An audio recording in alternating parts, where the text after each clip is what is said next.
God is so good.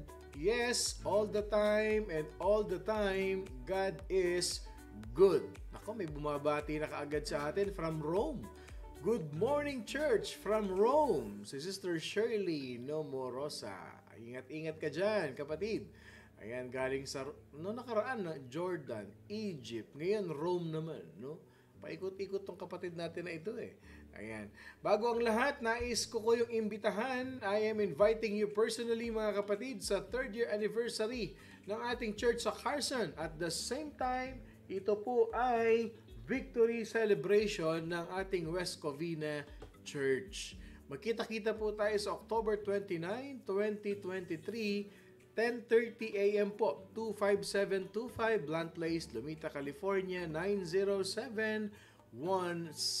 Invite po ninyo ang inyong mga mahal sa buhay, invite po ninyo ang inyong mga kaibigan to join us, mga kapatid, in celebrating yung ating 3rd anniversary ng Carson at victory celebration ng West Covina family. Naku, napakaganda po nito. At meron pong mga nag-iintay na mga sorpresa para sa ating lahat. May maraming take-away. Ika nga, mga kapatid, ang nag-iintay sa atin sa pagdalo natin sa anniversary ng church na ito. At the same time, yung victory celebration for all the goodness of God that He did in our church, lalong-lalo na sa dalawang simbahan na yan na pinapastoran po ng inyong lingkod, no? At sa darating pong linggo, meron po tayo mga worship service. Isa na po dyan yung ating worship service dito sa ating church sa Carson. Every Sunday po ito, alas 10 po ng umaga. Okay? Sunday worship, 25725 Blunt Place, Lumita, California, 90717. Pagdating naman po ng hapon, meron tayong worship service sa West Covina. Alas 3 po ng hapon yan. 15949 Capeland Avenue, City of Industry, California, Amar and Echelon Avenue. Okay. Meron po tayong Mother Church na nandyan sa Chino. Ang worship service po nila ngayon is 9:30 a.m. Okay. Alas 9:30 po ng umaga ang worship service diyan. Ang address po nila is 13971 Ramona Avenue, Suite A, Chino, California. Sa mga nariyan po sa Chino, malapit po kayo sa area na yan, nasa Upland kayo, or kung saan man, pwede po kayo umattend dyan. Marami po tayong pastor na nagtuturo ng salita ng Diyos, na nagtuturo ng Word of God. Dyan sa ating church, yan yung mother church natin sa Chino. However, ito pong dalawang simbahan ng Carson at West Covina, ako po ang makikita ninyo dyan palaging nagpipreach every Sunday dahil ako po ang nagpapastor dyan. No? Yan po ang ating tatlong simbahan all over Southern California. Kaya kung malapit kayo doon, 9:30 a.m. po ang worship service sa ating church sa Chino. Ayan. At sa pagpapatuloy ng ating morning devotion, mamayang gabi po, 7:30, ay meron po tayong Bible study. Ito po yung ating virtual Bible study. Meron po tayong Zoom link. Nandyan po sa taas. Dumadaan po yan. 836-829-4860 ang ating Zoom ID. You can join us, mga kapatid, sa ating Bible study mamaya, 7:30 p.m. Pacific Standard Time to 8:30 p.m. Isang oras lamang po ito as we continue yung inumpisahan natin, mga kapatid, na Book of Acts na tayo. No? So kita-kita po tayo mamayang gabi, no? 7:30 p.m. po yan dito. Nais ko rin magpasalamat sa mga kapatid natin na patuloy na sumusuporta sa ating ministry. There are 3 ways that you can support our ministry. Dito po sa baba, nag-i-scroll po yan, yung kulay pula na yan, no? If you want to support our ministry, support the morning devotion. At ito pong week na ito, ilalabas ko na po yung mga picture ng ating mga natutulungan, yung mga street children feeding na ginagawa natin sa Pilipinas gamit po ang morning devotion. Yung po mga stars na pinapadala, yung mga help po na pinapadala ninyo ay napapaabot natin ito sa mga pastor na nangangailangan, mga kapatid. Marami po tayong tinutulungan, no? Take note. At totoo po yan. And even here po sa United States, meron tayong mga certain individuals na we are reaching out to them Lalo-lalo na po yung ating prayer and visitation. Pag nakita po nating nangangailangan yung mga tao na yon, binibili po natin sila ng pagkain, tinutulungan po natin sila. Yan po ay galing sa sama-samang pagtutulungan natin dito sa morning devotion. At nakakatuwa po na yung pong mga bata na nire-reach out natin sa Pilipinas, mga kapatid, no? Gawa po ng ginamit po ang isang pastor na nakasama ko sa Middle East na nag-for good na yung po mga street children na pinapakain natin doon through nakakatulong tayo sa morning devotion ay nakakakilala po sa Panginoon. Yes, kahit po sila ipakalat-kalat sa kalsada, pero pagdating po ng linggo, alam po nila kung saan sila pupunta. Kumakain sila ng salita ng Diyos at napapakain natin sila physically. Dahil po yan, hindi po ako, dahil po sa inyo, sa pagmamahal ninyo sa ating morning devotion. Kaya po i-share po ninyo ang morning devotion, mas marami tayong maabot, mas marami po tayong magamit ng Panginoon Diyos, at mas marami pang matulungan ng mga nangangailangan po. Salamat ng marami. Yan. As we continue our morning devotion, I'd like to acknowledge yung ating top 3 for today, yung ating early bird, alang iba, kundi si, okay, palakpakan natin ang ating early bird for today. Love na love namin ito sa morning devotion at saka sa church natin. Si Sister Minda Rosales, sabi niya, blessed morning to everyone. God is good all the time. We are blessed by God. Ayan. Sabi niya, to God be the glory, praise the Lord. At syempre, yung ating magic word na kanyang binanggit ngayon, ayan, maya natin sasabihin. At ang ating pangalawa, I see Sister. Siyempre, magpapahuli ba itong ating kapatid na ito? Na love din natin ito. Sister Eileen Williams, this is the day that the Lord has made. We will rejoice and be glad in it. Pagpalang Monday, mga ka-morning devotion family, we are blessed by God. At ang ating pong pangatlo ay si Brother Darius Makisig DP. Ayan, a blessed morning to all. Ayan. Congratulations, Kuya Darius. Ikaw ang ating third runner-up for today. Ayan. Maraming salamat sa inyong tatlo. Sister Minda Rosales, kay Sister Eileen Williams, at kay Brother Darius. Ayun. Naku, nagbabalik na yung ating yung ating isang doktor pa natin sa morning devotion na nasa bakasyon ngayon, si Brother Olin Reyes. Ayan, Brother Nilo and Sister Liza. Nami-miss ko na yung puso mong marami dito sa morning devotion. Balikan na, hindi na kami galit. Ayan. Just a quick update lang po. Ito pong page na ginagamit natin na ito, mga kapatid, is Praise the Lord at talagang kay buti ng Panginoon. Though there are people again na nagre-report na naman dito pero hindi po pinapansin ni Facebook, no? Hindi po pinapansin ni Facebook dahil siguro they can see na talagang these are spiritual activity na ginagawa natin. We're sharing the word of God, no? Although I have received na may reports pero hindi ganoon katindi kagaya nung una. At ito po maganda. Yung isang account natin na na-report nung una, mga kapatid, siguro in a couple of weeks or baka ma-release na po yung kanilang pagkaka-block, magagamit natin ulit, no? But God is good, talagang inilabas ng Panginoon kung sino po yung mga nag-cause nun, kung bakit nagkaganoon. And then we prayed for them, ipinanalangin na po natin yan sa Panginoon because mabuti ang Panginoon Diyos at tayo naman ay tagasunod ni Jesus Christ. We are genuine followers of Jesus Christ. Yan ang morning devotion family. No? We love God and we love people. Kaya naman, ngayong umaga na ito, as we start the day right, galaw-galaw sa mga kapatid natin dyan, no? Sabi nga ni Sister Minda kanina, mahal na mahal kita, Panginoon, kailanman hindi kita ipagpapalit.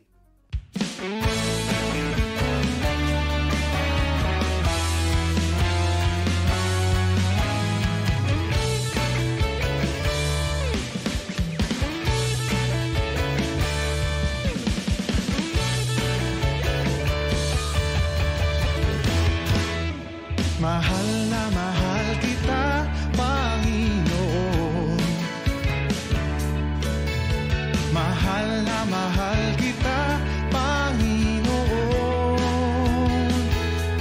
Kailan may di kita ipagpapalit, pagkat sa piling mo'y langit. Mahal na mahal kita, Panginoon. Mahal na mahal, mahal na mahal kita, Panginoon. Mahal na mahal.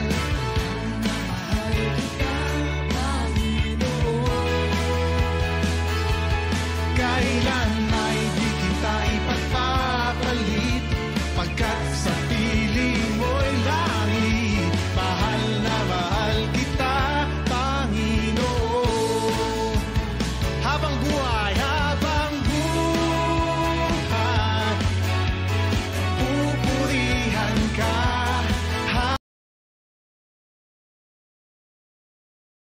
Habang bukod sa'yo, habang buhay, pag-ibig ko sa'yo'y iaalay.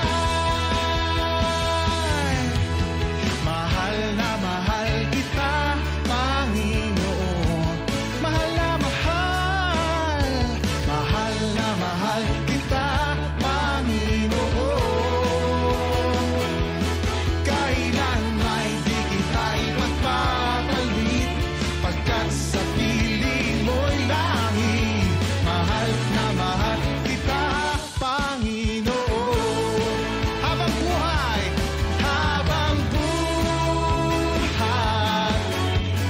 pupurihan ka.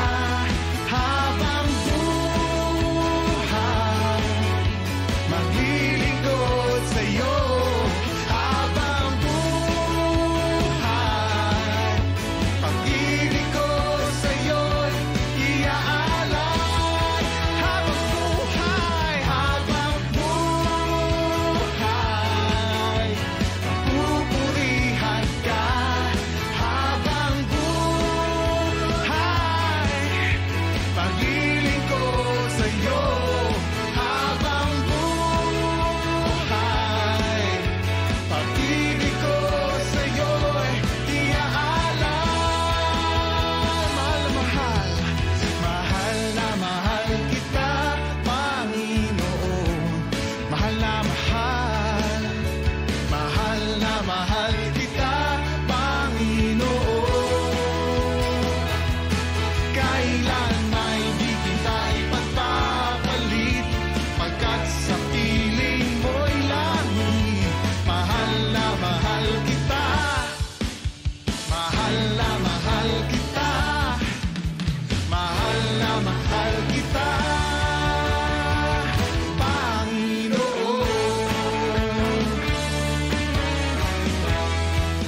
Mahal na mahal kita, Panginoon. Yes, we love you, Lord God. Ako, mahal na mahal talaga natin si Lord, ano? Yung paggising pa lang natin ng umaga, alam niyo, ang sarap talagang awitin yung mahal na mahal mo si Lord, ano? Iba yung feeling na you sing praises to God, then you express your love to God habang kumakanta ka na with full emotions, with full joy and happiness na Lord talaga, as in solid Lord, mahal na mahal kita, Panginoon. Kahapon natutunan natin ang napakahalagang lesson sa ating worship service kahapon. And I believe na it gives a big impact sa ating buhay. Kung ano man yung ating natutunan kahapon, no, about the fall of Satan, the fall of Lucifer because of worship. Kaya naman itong linggo na ito, didiinan natin yan, mga kapatid, no? We know much more about worship, but I'm gonna focus of the essence of biblical worship. Wow. Medyo laliman natin ng konti, di ba? Para naman talagang medyo mag-broaden yung ating perspective when it comes to worship. At syempre, pagka pinag-uusapan natin ng worship, napag-uusapan natin yung mga manunugtog, yung mga magaling kumanta, yung mga worship leader, yung may mga puso sa pagsisilbi sa ating worship team. Kaya naman, ngayong umaga na ito, mga kapatid, nais ko pong acknowledge at imbitahin na rin yung ating gospel bearer band. No? Itong mga tito ko na ito, na mga musicians na tumulong sa akin nung ako'y nagsisimula pa lamang ng ministry, mga kapatid, dito sa Amerika. Sila po ang aking worship team. No? Kaya sa ating anniversary, 3rd anniversary, Gospel Bearer, I am inviting you personally. At gusto ko sana po na kayo tumugtog sa ating anniversary celebration. Niimbitahan ko po ang Gospel Bearer Band. And I hope, mga kapatid, mga tito, mga tita, na makarating po kayo dito sa ating anniversary. Ayan. As we continue, mga kapatid, ang ating morning devotion, lahat dito, again, okay, hindi ko na iisa-isahin ang pangalan, pero parang sabi ni Lord, sige, sabihin mo. Kayo ha, Sister Elma, Sister Lucrecia, si Nanay Nida, at pinagpe-pray ko si Kuya Nonoy ng Alaska. Makakasama natin dito sa ating anniversary.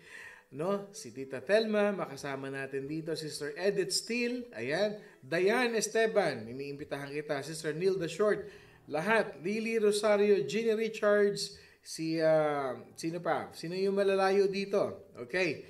Ini-invite ko kayong lahat ha. Huwag kayong mawawala. Okay, yung anak natin dyan sa Pilipinas, si Jordine. Sana makapunta ka dito, anak. Si Judes Catalan. Yan. Helen. Tita Thelma. Tita Fides. Ando dyan yan, siyempre. Si Elizabeth Borgeta. Lahat kayo, I am inviting you personally sa ating 3rd year anniversary and victory celebration. Please come and please be there and join us para magkita-kita ang buong morning devotion family sa isa na naman gagawin natin na, celebration. Okay, Sister Ophel, huwag kang mawawala. Si Brother Ray Gabriel. Gusto ko na makita to si Brother Ray. Okay, at sino pa? Sino pa yung mga nandito sa atin? Si Ergine Montojo.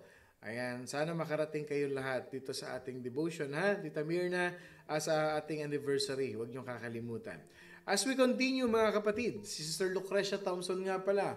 Don't forget, ha? October 29. As we continue our morning devotion, let us all come to worship our living God. Pero bago yan, happy birthday po sa lahat na nagse-celebrate ng birthday, lalong-lalo na yung aking tropa dyan, no? Yung aking kaibigan, yung aking yangku, no? Na si Brother Olan Cuarto. Happy birthday sa iyo, brother. Ayan. Hindi ko lang yangku, yung inaanak ko pa. Ayan, happy birthday sa iyo, Yangku. Ang buong morning devotion family ay nagdiriwang para sa iyong kaarawan. Happy birthday, kapatid. Salamat sa iyong commitment and dedication sa gawain ng Panginoon, lalo na sa morning devotion. As we start the day right, mga kapatid, let us all come to worship our living God.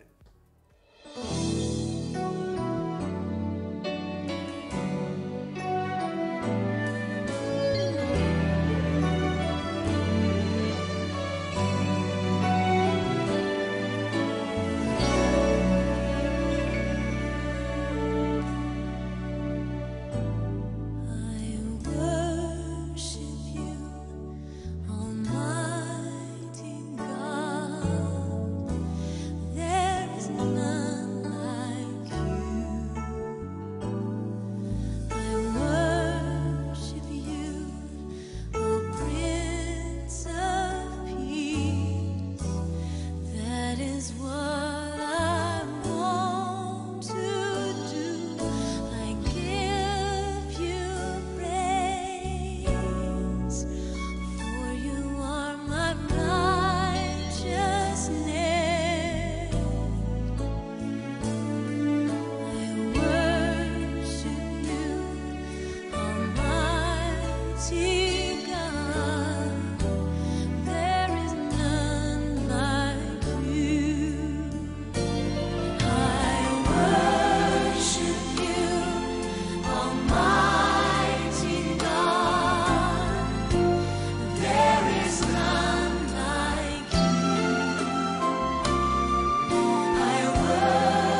I worship you, Almighty God. There is none like you. Worship. That is what we're going to learn. That is what we're going to discuss itong isang linggo na ito. Pag-uusapan natin yan, the essence of biblical worship. Let us pray. Heavenly Father, we thank you for giving us another wonderful, amazing day, Father God. Indeed, we are so blessed by your presence every day, Panginoon Diyos. Maraming salamat, Panginoon Diyos, sa buhay na pinagkakaloob mo sa amin bawat umaga. Indeed, every morning, every gising is a blessing. Salamat po sa iyong kabutihan sa aming buhay. Binibigyan mo kami ng kalakasan. Binibigyan mo kami, Panginoon, ng bagong opportunity. Your mercies are new every morning, and your grace is sufficient to each and every one of us. Nagpapasalamat kami, Panginoon, sa mga nagawa mo sa aming buhay, sa mga ginagawa mo sa kasalukuyan, at sa gagawin mo pa, Panginoon. Excited kami, Panginoon, sa bawat araw, sa bawat gising namin, because we know that we are under your mighty wings, we are protected, and we are blessed. Maraming salamat sa Morning Devotion family na patuloy mong ginagamit, Panginoon Diyos, upang kami ay lumakas so that we can strengthen one another through our fellowship, through our family, that you gather us every morning, Panginoon Diyos, for one reason, that is to honor you, to praise you, to worship you, and to receive your powerful revelation to us every day. Salamat, Panginoon, sa pamamagitan ng morning devotion through this platform, Panginoon Diyos. We grow deeper in the knowledge of your Spirit and in your truth. Na tunay nga, Panginoon, na ito ay nagiging gabay sa aming buhay. Tunay na ito po'y nakakapagpalakas sa bawat isa sa amin, Lord God. Mga kapatid namin na may pinagdadaanan sa buhay. Our fellow brothers and sisters who's been facing a lot of challenges in life. Hindi namin kilala. We don't know who they are, Father God. But even in the midst of our fellowship, of our ministry today, Panginoon, Lord, alam mo, kilala mo, Panginoon, kung sino sa mga anak mo na nakikinig ngayon ang may pinagdadaanan sa buhay. Alam mo kung ano ito. Alam mo kung gaano ito kaliit, kalaki, walang nalilihim sa iyo, Panginoon Diyos. Ikaw ang nakakaalam ng aming mga puso. Ikaw ang nakakaalam ng aming mga alalahanin. Marami, Panginoon. For some of us, we have been facing financial difficulties in life. Namumroblema kami, Panginoon, sa aming pinansyal. Maraming obligasyon, maraming kailangang bayaran, responsibilities after responsibilities, Panginoon. That we know some of us, halos wala nang iluha, Panginoon, dahil sa mga pinagdadaan ng pagsubok sa buhay. But every time we praise you, every time we worship you, Lord God, there is this strength that comes from you na nagpapalakas sa amin, Lord God. Nawawala sa isip namin ang mga alalahanin because we know that we are protected by your provision, Panginoon Diyos. Na the more ka naming wino-worship, the more na nai-ease yung burden namin, Lord God. The more kami na nagpe-praise sa iyo, the more na nawawala, nakakalimutan namin at napapalitan ito, Panginoon, ng joy and happiness, Lord God. Napapalitan ng peace, ng kapayapaan sa aming buhay. Lalo-lalo na mga anak mo na narito, Panginoon, na may pinagdadaan ng mga health issues sa buhay nila. Hindi man sila, but to those people whom they love. They worry, and they're scared, Panginoon, for what could happen. Lord, ikaw ang kumilos, Panginoon Diyos. Alam namin that you are our Jehovah Jireh, our God who provides all our needs. You are our Jehovah Rapha, our God who heals every sickness and diseases in our life. And at hindi lang yun, Panginoon. By your stripes, we are healed. as we start the day right, worshiping you, dwelling in your presence. Lord, we receive your provision sa buhay ng bawat isa. Pinalalakas mo kami, pinatitibay mo kami, Panginoon, sa anumang pagdaanan naming bagyo ng buhay. Dahil alam namin, ikaw ang kasama namin sa bangka na sumasalubong sa mga bagyong ito, Panginoon. Ngayon pa lang, Lord, we claim victory upon victory. And we pray that all relationships, Panginoon Diyos, will be reconciled. Lahat, sa pamilya man ito, sa tahanan, sa loob ng bahay, sino man sa buhay namin, Panginoon. Let the spirit of forgiveness be upon us, and let your Holy Spirit dwell in the midst of us. Lord, we submit everything to you. We surrender everything to you, and we even give thanks to those people, Panginoon, na binigyan mo pa ng maraming taon upang i-celebrate ang kanilang birthday dito man yan o sa Pilipinas, Panginoon Diyos. We thank you. Be with us, Lord God, as we hear your revelation today about the biblical essence, Lord God, of worship. Lord, sa iyo po ang papuri at pagsamba. We receive your traveling mercy. We receive your protection saan man kami naroon, saan mang dako ng mundo. Pinasasalamatan ka namin.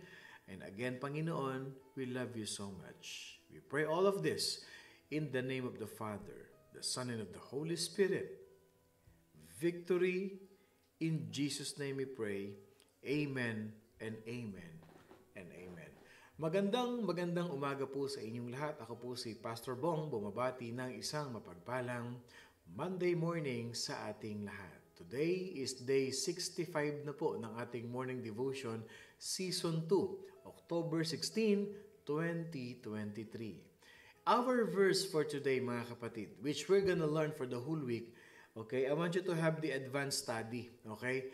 Pero babasahin natin ngayon isang verse lang. From the book of John, chapter 4, verse 20.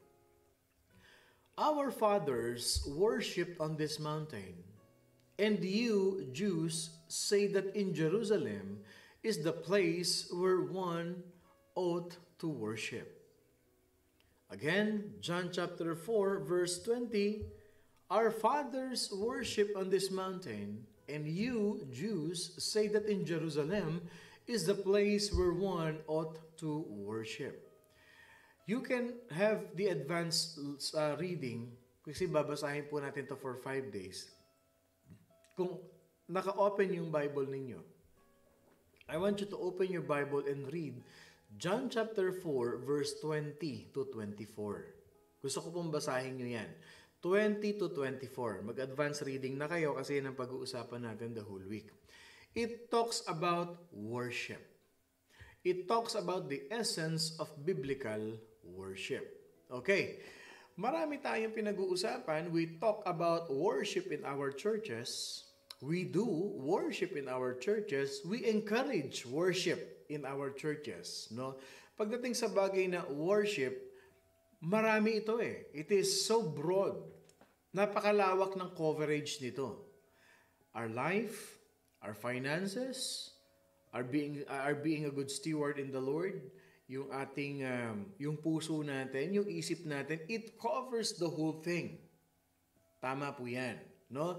Like kahapon, pinag-usapan naman natin ang worship instruments and how we live in the presence of the Lord. That is a very deeper learning. Ngayon, let's put this into bottom. Okay? In the surface, I mean. When we talk about worship, we believe that when we worship is that day when we come into our churches. O pupunta ako sa church, magwo-worship ako doon. May mariringgan tayong ganyan, no? Malapit na mag-Sunday, makakapag-worship na ako. And sometimes we actually do. Meron tayong ganun talagang mindset na naka-set yung isip natin that worship can only happen in the church. Makinig tayo mabuti, lalo na pag hindi tayo nakakapakinig ng ganitong mga message, okay? Naka-focus lang tayo is worship church. Okay, I want you to determine and learn what biblical worship is and what is not. Okay? Ano ba yung biblical worship? What it is and what is not.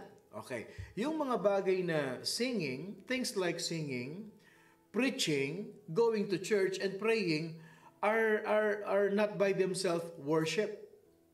Mga kapatid, they are the instrument or they can encourage us to worship. Parang ano yan? Parang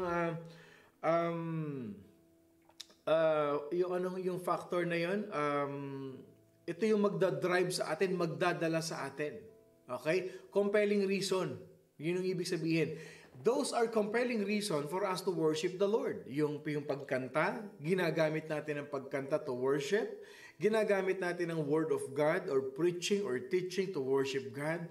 We go to church as a compelling reason for us to worship God and even praying in worshiping Him. They can serve as encouragement for us to worship, and they may be carried out in a spirit of worship, pero hindi lang yun ang worship. They are not just merely worship, hindi lang yun. So, ibig sabihin mga kapatid, kung itong mga activities na ito, okay, so if the activities that we all believe to be worship is not really worship itself, then what is it? Ano yun? O sige, pastor, kung sinasabi mo na yung pagkanta, yung pagpe-pray, yung pakikinig ng preaching, o even ikaw yung nagpe-preach o nagpe-pray ka, hindi lang yan ang worship, pastor. Kung hindi lang yan, so ano talaga yung worship? Ano yung real worship? That is a good question. Kaya po, every time you read the Word of God, they are full of revelation. Kagaya kagabi. No, binabasa ko itong ating morning devotion na ito. So I ask myself, if these things are not really worship in themselves, then what is really worship? And this is the question that I hope to answer in a small degree in this message na kahit pa paano ay masagot ko sa inyo at maibahagi sa atin for the coming days, itong series natin. So, okay. I would like for us to get a grip, mga kapatid, on the true nature of biblical worship. I want us to come to understand, gusto kong dumating tayo sa punto na maintindihan natin yung nature of true biblical worship. Ano ba talaga yung nature nito? No? Kasi kailangan, as we grow our knowledge in spirit and in truth, we dig deeper in the Word of God. Bakit ba sinasabi lagi ni Pastor Bong na you read your Bible over and over and over again? Because every time you read your Bible over and over again, there is a fresh revelation of the Lord to us. Kaya nga sabi ng Bible, His mercies are new every morning. So whenever we read our Bible, there is another new, fresh revelation that God is teaching us. Kagaya nito, no? Ano yung nature ng true biblical worship? And I want us to see why true, yung tunay na biblical worship really matters in our life. Gusto ko maintindihan natin how we can become involved in true biblical worship. No? Kaya yung John chapter 4, 20 to 24, ang ganda nito mga kapatid. Anong context natin dito? Okay. There is no way that we can sufficiently cover a topic like worship in a single message. No. Alam po ninyo, pag pinag-usapan natin ng worship, kahit abutin tayo dito ng 6 na buwan, I'll tell you this, no? Kung ituturo ko sa inyo lahat yan, kulang pa rin ng 6 na buwan. But I want us to just learn a glimpse of the true nature of biblical worship. Unang-una, bibigay ko sa inyo yung foundation. Ano ba talaga ang true biblical worship? Okay, umpisahan natin. Ang foundation natin, I want to have your attention with that word, worship. Okay, yung word na worship, pag binasa mo yan sa John 4, 20-24, mga kapatid, it will appear 8 times. 8 beses nyo mababasa yan dyan. And each time it appears in those verses, okay, Ang translation niyan sa John 4:20-24, mga kapatid, in Greek word. Yung word na worship ay tinatawag nating proskuneo. Okay? Proskuneo. In Greek word, yung word na worship na yan, sa John 4:20-24, it means proskuneo. Okay. Anong ibig sabihin yan sa English? Okay. Hindi yung word na worship. Kumbaga, word per word, it means proskuneo. But, literally, it means to kiss toward. Okay? To kiss toward. Yan yung worship. Okay? Yan ang foundation ha. Nilalatag natin yung foundation dito.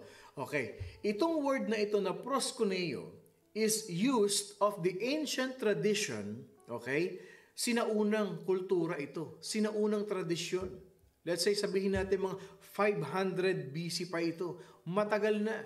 Libong taon na. Maraming taon na ito. Okay. The word proskuneo or to kiss toward, okay, used by the ancient tradition of a person kissing the hand of a superior.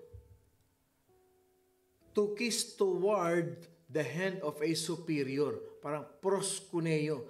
Humahali ka sa kamay ng isang taong mataas. Hindi yung height. Okay? Yung superior, may authority.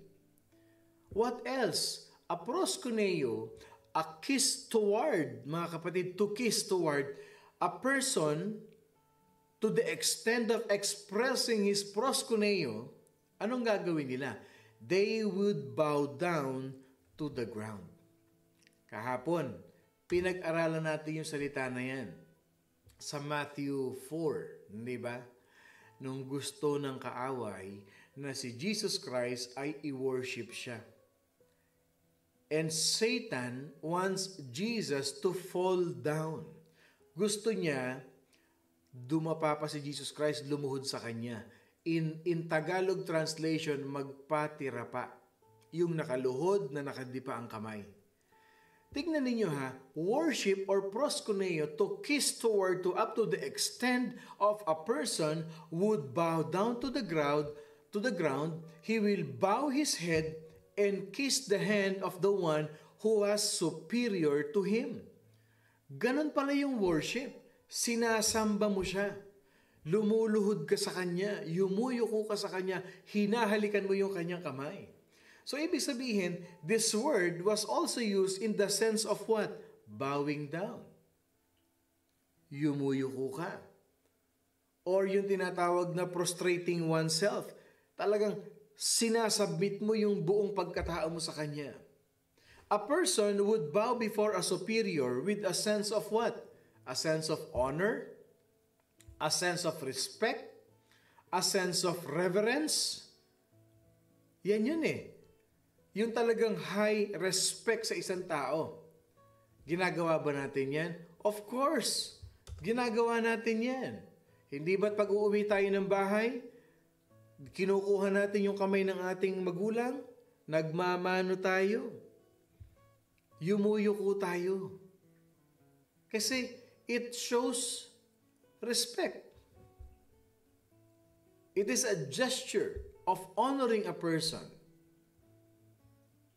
But somehow, itong pinag-uusapan natin is a respect to a superior or a authority. Yung salitang worship. This word is also used, mga kapatid, to parang ganito yan. Parang yung isang aso na dinidilaan yung kamay ng kanyang amo. Bakit nga ba ginagawa ng aso yun sa kanyang amo pag dinidilaan niya yung kamay ng amo niya? You know what it means? That is an image of trust, of respect, or an honor to his master. No? So our English word worship means it comes from the tinatawag ng mga Anglo-Saxon na word, no? Doon din yun. Yung mga Anglo-Saxon word. Ancient words yan, mga kapatid. So, ibig sabihin, it refers to giving someone their worth. Parang, ipinapakita mo kung ano yung value nila. Ipinapakita mo kung gaano sila kahalaga. kung gaano kataas yung respeto mo sa kanila. Not only that you bow down because they are respectable, but you are showing to people how valuable they are, gaano sila kataas, gaano sila ka-authoritative, gaano sila ka-superior sa buhay mo. Mga kapatid, when it comes to God, pag pag-uusapan namin at atin ng Panginoon Diyos, it means, mga kapatid, that we acknowledge God's worthiness, God's reverence, His supremacy sa buhay natin. It means, pag tayo wino-worship natin, ginagamit natin yung proskuneo towards God, mga kapatid. It means that we declare, that we state, that we act, and that we affirm the supremacy, the value, the highest value, and the highest glory to God.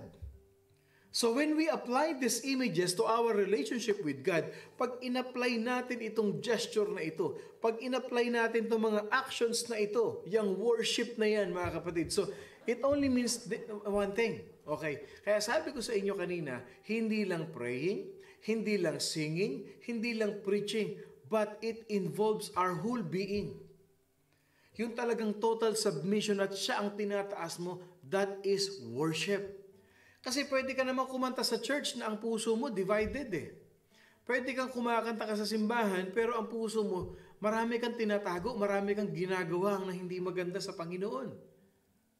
And even to the extent na meron per se na mga nangangaral ang salita ng Diyos na they are not totally surrendered to God. There are people who uses the pulpit to what? To give glory to themselves. Naniniwala ba kayo dyan? Na meron talagang mga lumalabas na mga preacher, mga prophet, I would say they are false preacher, false prophet nowadays, na what? They just use the pulpit to bring glory to themselves. Natatandaan ninyo yung pinag-aralan natin kahapon, Adamic nature and satanic nature, that people, they always want to draw the attention of other people to themselves. Kaya hindi mo pwedeng sabihin ang worship is singing, preaching, praying. Tandaan ninyo, yung mga Pharisees, they pray on the public just to show their holiness. You can pray but you are not worshiping. You can preach but you are not worshiping genuinely to God. You can sing but you are not worshiping genuinely to God. Alam natin, may mga ibang nagpapaawit, may mga ibang nagwo-worship lead. Pero tignan mo buhay. Look at their life. Look how they speak. Look how they think. Observe how they are as a Christian. So you cannot say that worship is through those things. Kaya itong biblical essence na isinishare ko sa inyo about worship is reverence to the Lord. You submit to God. You bow down to God. You kneel down to God. Yung proskuneo, mga kapatid. O yung Anglo-Saxon word na worship. O, kita ninyo ha? Kita nyo ang season 2 ng morning devotion, it grows deeper and deeper and deeper para lumalalim ang morning devotion family. O baka pa nga sa second year natin ng anniversary, pag nag-season 3 na ang morning devotion, marami na akong makita mga ditong mga morning devotion family natin gusto na magpastor, nagpe-preach na, nagtuturo na ng Word of God. Hallelujah to that. I praise God to that.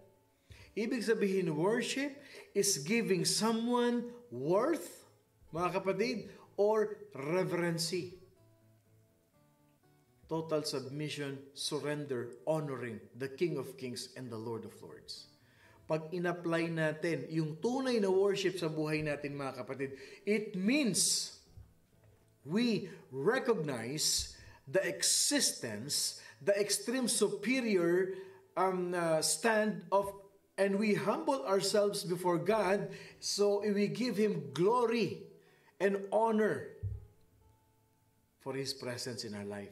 Yan ang tunay na worship. Okay. So, ibig sabihin naman ganito. Thus, So, ibig sabihin, pag binibigay natin ito, sinusurrender natin, we give Him all the honor, all the reverency, all the respect. He is worthy to be worshipped. Ibig sabihin nito, it falls to one word. Worship is giving. Tama. Kasi puro tayo bigay eh. Binibigay natin yung nararapat para sa Panginoon Diyos. Thus, worship is giving. Essentially, yung pagbibigay natin, mga kapatid, just to make this clear, thus, essentially it is giving, but it is giving honor and respect to God. Giving honor and respect to God. And hopefully, mga kapatid, this is the reason why we gather to worship. Kaya, ngayon, napapalitan na yung perspective natin. Kasi yung mga tao, punta tayo sa church, doon tayo mag-worship. Sunday na naman, mag-worship na naman ako. O kumakanta na ang worship team, o mag-worship ka. Huwag nating i-box. Hopefully, na itong narinig natin, giving honor to God, giving glory to God, mga kapatid, be giving our full respect to God, that is the reason why we gather to worship, mga kapatid. We do not gather to honor the preacher. We do not gather to praise the singers. We do not gather to honor the church, to honor everything, to honor anything. But the main reason we worship is to give glory and honor to Jesus. Hindi natin sineset aside na sinasabing mali. Pero wag nating i-focus yung isip natin dun sa mga bagay na yun. Hindi yun masama, tama yun. Pero dapat alam mo ang purpose, alam mo ang reason why you worship. Ano ibig sabihin ito? In this way, naiiwasan natin yung ating pagiging judgmental. May nakita ka. Halimbawang nagkakantahan tayo ng praise and worship, may nakita kang isang church member natin. Nasa sulok, nakita mo talagang nakapikit. Nakita mo kahit hindi kumakanta, nakapikit siya, umiiyak sa Panginoon. He or she is worshiping the Lord.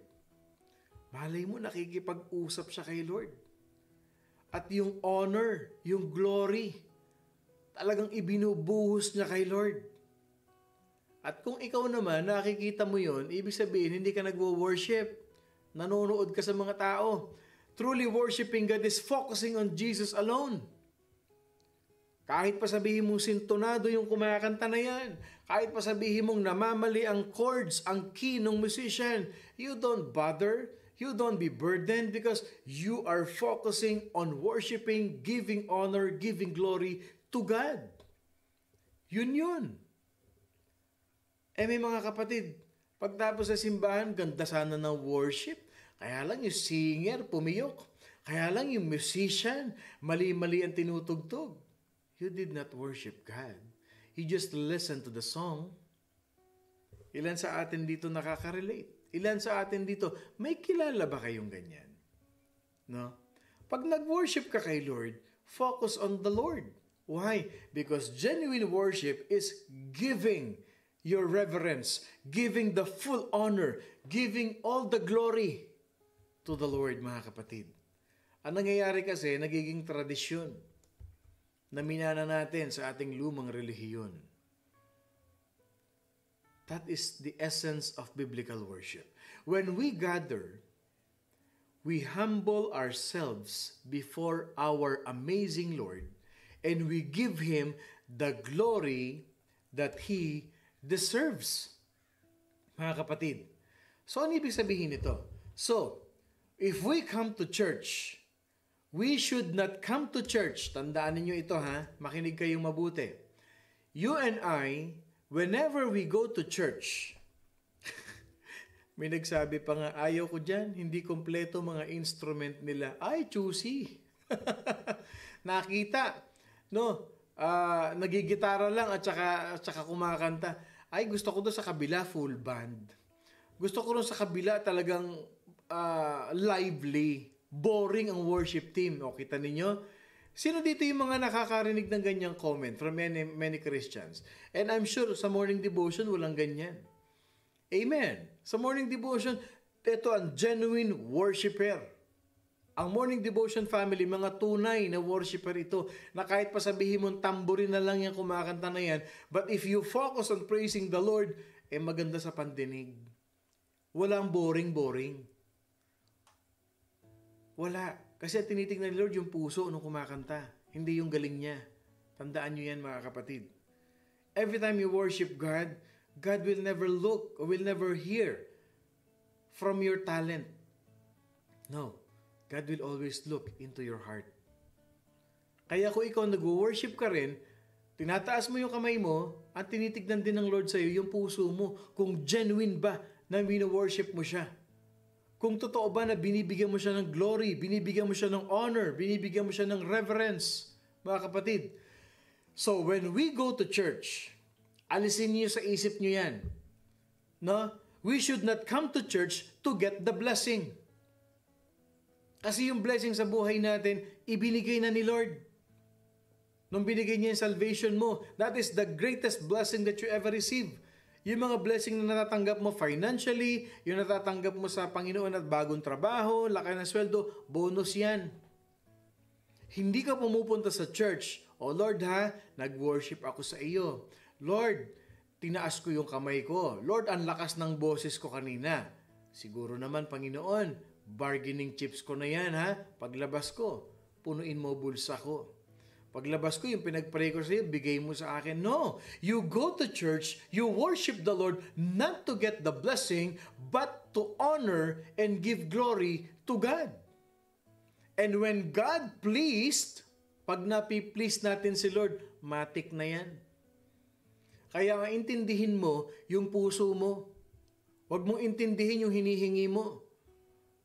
Ang atupagin mo, ang unahin mo, magbigay ka ng papuri sa Panginoon. We should come before God daily, not once a week. Whether it is at church, sa church man yan, sa bahay man natin yan, o saan tayo magpunta, mga kapatid, we should give glory, we should give honor, we should respect and reverence to the Lord God Almighty in our life. Yan ang essence ng true biblical worship. Kaya pagdating ng linggo, magwo-worship na tayo. Sigurado ko, iba na ang mindset natin. Nandito ako para mag-worship. Hindi para makinig ng kung ano-ano mga chismis. Nandito ako para mag-worship, hindi para mamintas ng kapwa ko Kristiyano. Nandito ako para bigyan ng papuri ang aking Panginoon Diyos, hindi para pintasan ang pagkain, hindi para pintasan ang kapwa, hindi para pag-usapan ng kung ano-ano man. Nandito ako para mag-worship, at ang ibig sabihin ng worship is to give glory, to give respect, to give honor and reverence to our Lord God Almighty. Yan ang isa sa true essence of biblical worship. Amen. Can I hear an amen? Can I see an amen to that? Na tayo lumalalim. Kaya kahit saan pwede ka mag-worship. Pwede mong ipakita ang pagmamahal mo sa Panginoon. Pwede mong ipakita ang pag-honor mo, ang paggalang mo sa Panginoon. Ipakita mo na tunay kang Kristiyano. Bakit, mga kapatid?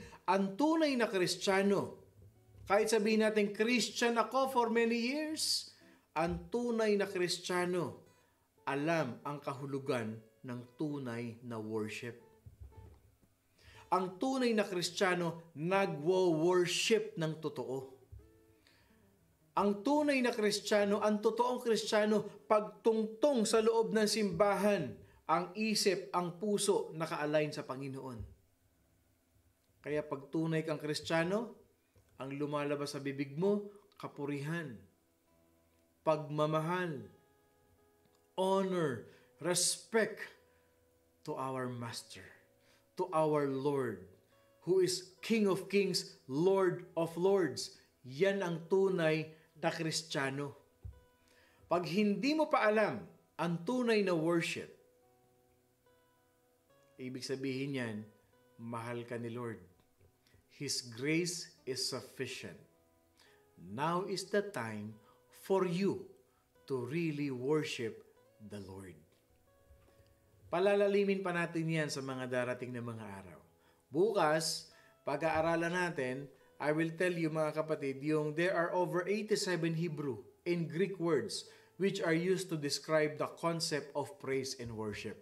No? Kaya stay tuned, i-share ang ating morning devotion, and I hope itong una pa lang natin na pasada ng ating morning devotion ay may natutunan na tayo ngayong umaga na ito. No? Tayo po'y manalangin. Mapagpalang Ama, maraming salamat sa iyong kabutihan sa aming buhay na sa umpisa pa lamang ng linggong ito, Panginoon, ay natutunan na namin. Binigyan mo kami ng revelation what genuine worship is. At habang patuloy naming matututunan, we will learn a lot more about the essence of biblical worship, Panginoon. It will involve everything in our being. It will involve everything about us. At ang aming layunin, Panginoon, ako po, panalangin ko bilang pastor ng morning devotion, ay mas lalo kaming lumalim sa pananalig, sa espiritu at sa katotohanan ng iyong banal na salita. Salamat, Panginoon. We give you back all the praise, the honor, the adoration, the honor, the glory, the highest reverence, Panginoon Diyos, sa araw na ito. We worship you, Panginoon. Salamat po. We receive your traveling mercy, we receive your comfort, and we receive your provision in our life as we pray all of these things in the name of our Father, the Son, and of the Holy Spirit. In Jesus' mighty name, we worship you, Lord God. In Jesus' name, amen and amen and amen. Magandang umaga muli sa inyong lahat. Ako po si Pastor Bong. Umabati na isang mapagpalang Monday morning sa ating lahat. Wag lagi niyong tatandaan, mga kapatid, ha? Always worship God. At wag niyong kakalimutan. We are blessed by God. I love you all, mga kapatid, as in, solid, love na love po kayo with the love of the Lord. Ingat po kayong lahat.